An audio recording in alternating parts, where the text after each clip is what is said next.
Hello नमस्कार जय हिंद साथियों, कैसे हैं आप सभी।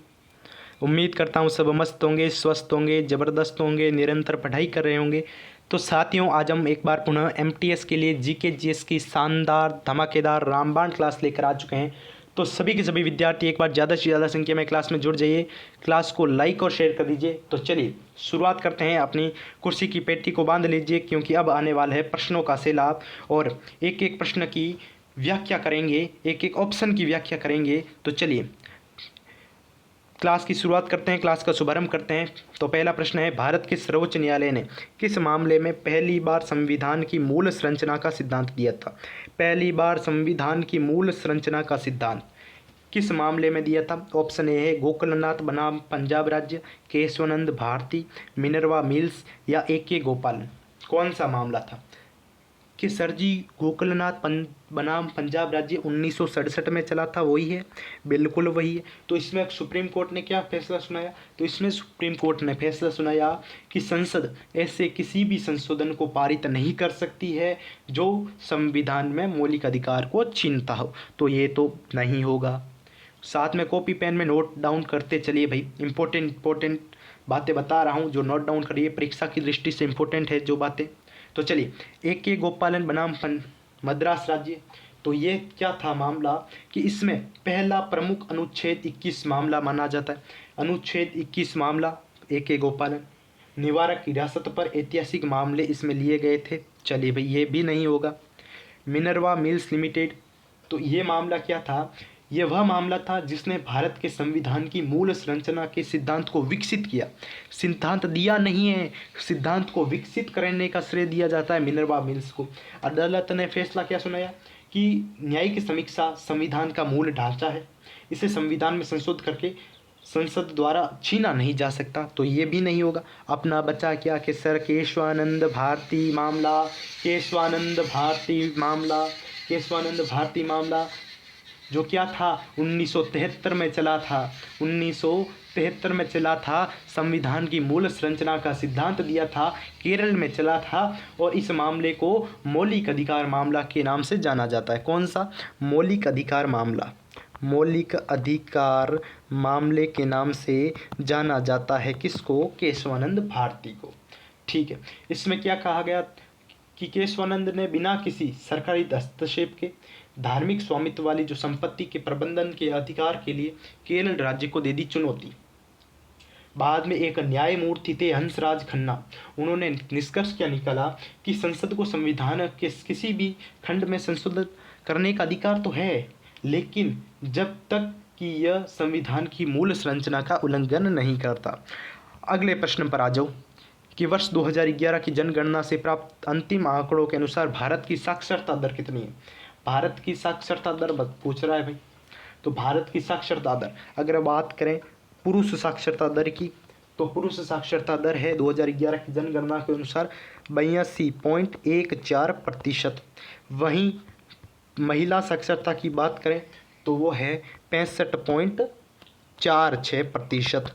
तो बताओ, अब टोटल पूछ रहा है हमें, तो टोटल कितनी हो गई भैया, तो टोटल सर जी 74.04।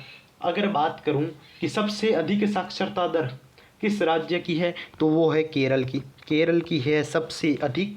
सबसे कम पूछूं, अगर मैं पूछूं कि भाई केरल के बाद में आता है लक्षद्वीप के बाद में आता है मिजोरम के बाद में आता है गोवा के बाद में आता है त्रिपुरा। सबसे कम तो है गुरुजी बिहार में।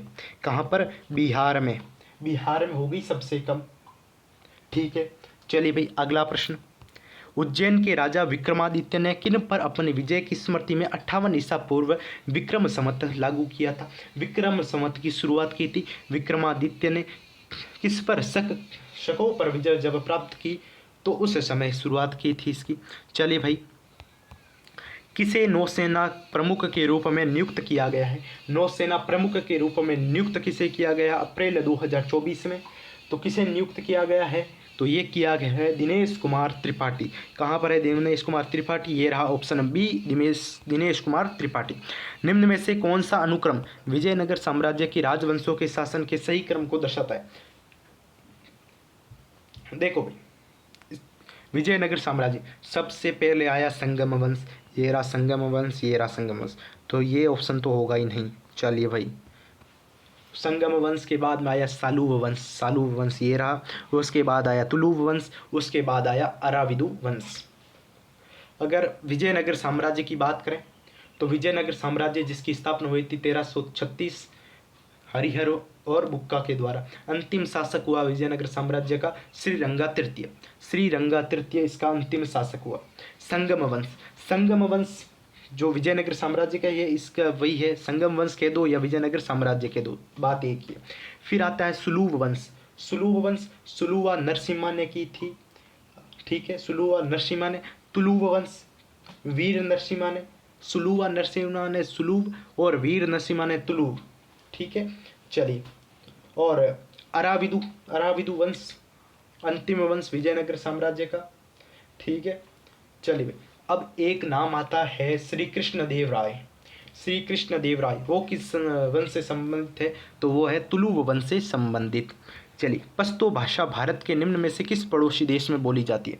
पश्तो भाषा श्रीलंका और मालदीव। देखो भाई, श्रीलंका में बोली जाती है सिंहली और तमिल, सिंहली और तमिल। मालदीव में बोली जाती है दिवेही, दिवेही, दिवेही कहाँ बोली जाती है? मालदीव में। नेपाल में कौन सी बोली जाती है? नेपाली।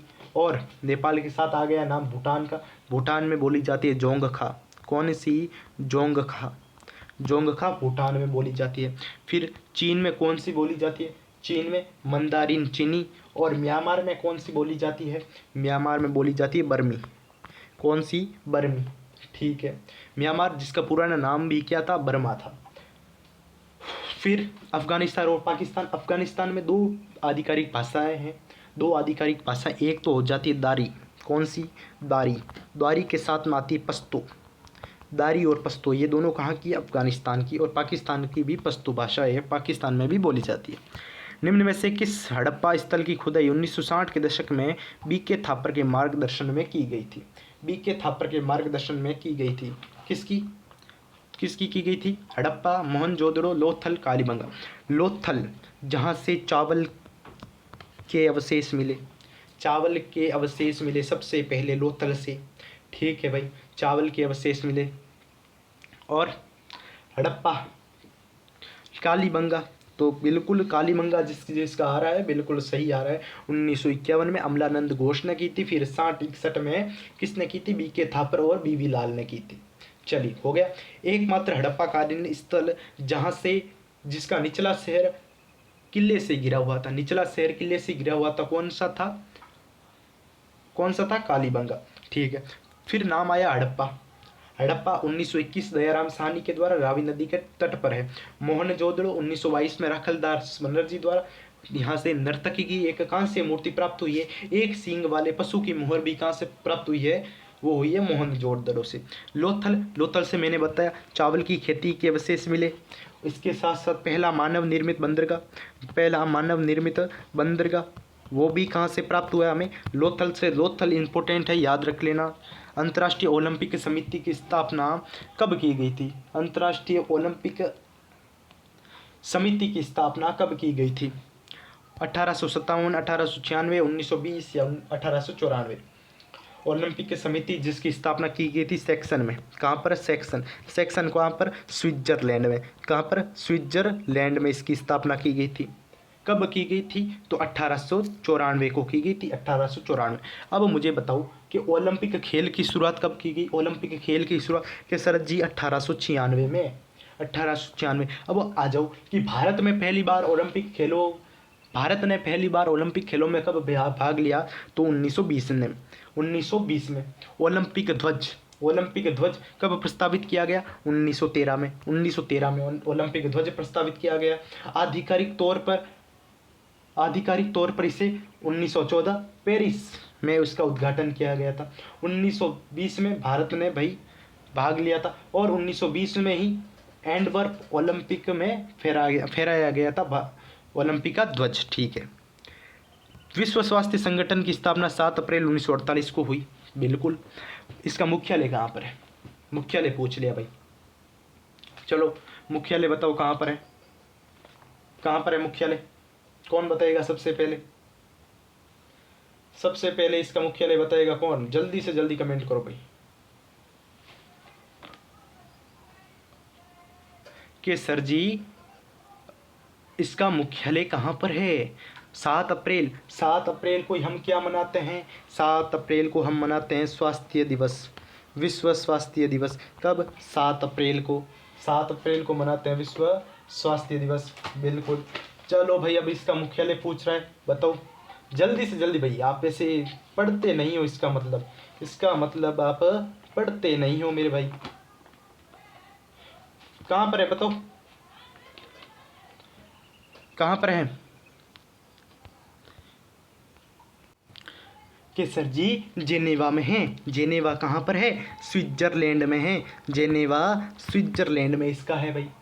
ठीक है, चलिए अब एक इम्पोर्टेंट सवाल कि वर्तमान में विश्व स्वास्थ्य संगठन के महानिदेशक कौन हैं? वर्तमान में विश्व स्वास्थ्य संगठन के महानिदेशक तो सर टेड्रोस एडहानोम, टेड्रोस एडहानोम इसके वर्तमान में क्या है? महानिदेशक है। बिल्कुल। आगे बढ़ें। जारवा गर्त निम्न महासागरों में किसका सबसे गहरा बिंदु है? जारवा गर्त भाई बताओ। जारवा गर्त ये प्रशांत महासागर का? अरे नहीं सर जी, प्रशांत महासागर में तो मेरियाना गर्त है। कौन सा गर्त है? मेरियाना गर्त। कहाँ पर है? प्रशांत महासागर में।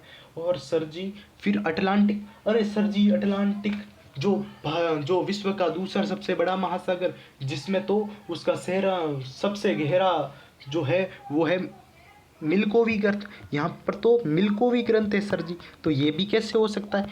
ये नहीं है हिंद महासागर। अरे बिल्कुल सर, ये सही पकड़ा आपने। तीसरा सबसे बड़ा जलमार्ग कौन बनाता? हिंद महासागर। जो वहाँ पर कौन सा है? जारवा गर्त है। जारवा गर्त हिंद महासागर में है। ठीक है, चलिए भाई अगला प्रश्न। पंचायती राज दिवस प्रत्येक वर्ष कब मनाया जाता है? पंचायती राज दिवस 28 फरवरी। 28 फरवरी को सर जी हम विज्ञान दिवस मनाते हैं।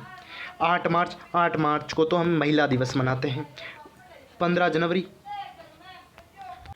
राष्ट्रीय सेना दिवस के सर जी 15 जनवरी को। चलिए अगला प्रश्न। लोकसभा का कार्यकाल जब तक भंग न हो जाए उसकी पहली बैठक की नियत तिथि से कितने वर्ष का होता है? कौन बताएगा?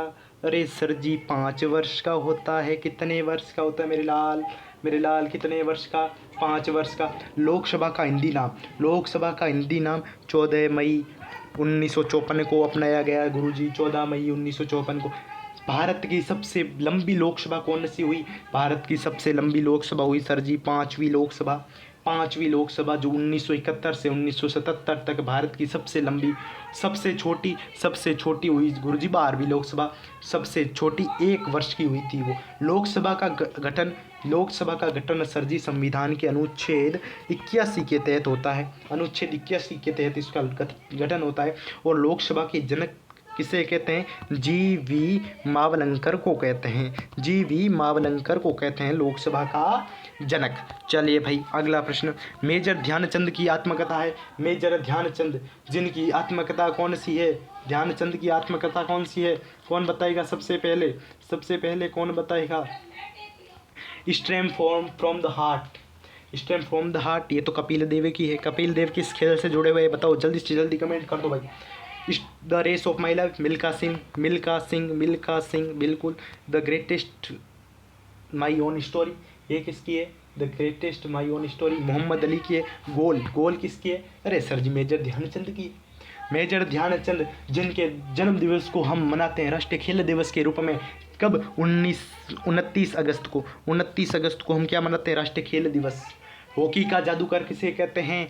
मेजर ध्यानचंद को कहते हैं। Very good. तारकुंडे समिति 1975 का संबंध किससे था? तारकुंडे समिति जयप्रकाश नारायण की अध्यक्षता में 1974 को इसकी क्या की थी? स्थापना की थी और ये नियुक्त की गई थी तारकुंडे समिति 1974 में। समिति ने ये सिफारिश की थी कि भी मतदान में जो न्यूनतम आयु है वो 18 वर्ष होनी चाहिए। और 18 वर्ष जिसे 1988 में संविधान के 61वें संशोधन के द्वारा अधिनियमित किया गया था। ठीक है भाई, कौन सी थी? चुनावी सुधार, अभी तो बताया मैंने चुनावी सुधार, ये रहा चुनावी सुधार, ऑप्शन नंबर डी चुनावी सुधार। भारत का वायसराय कौन था जब दिल्ली में राजधानी लाई गई? कोलकाता से दिल्ली में राजधानी लाई गई जब वायसराय कौन था? कौन था भाई? Lord Hardinge. लॉर्ड हार्डिंग, ये रहा लॉर्ड हार्डिंग। ठीक है, 1911 में लाई गई थी, 1911 में। चलिए, भारत की निम्न में से कौन सी लेगून झील नहीं है? लेगून झील नहीं है भाई, तो पुलिकट, चिल्का, कोलेरू, लोकटक। अगर बात करें पुलिकट की, पुलिकट जो कि कहाँ पर है? आंध्र प्रदेश में है। कहाँ पर है? आंध्र प्रदेश में है।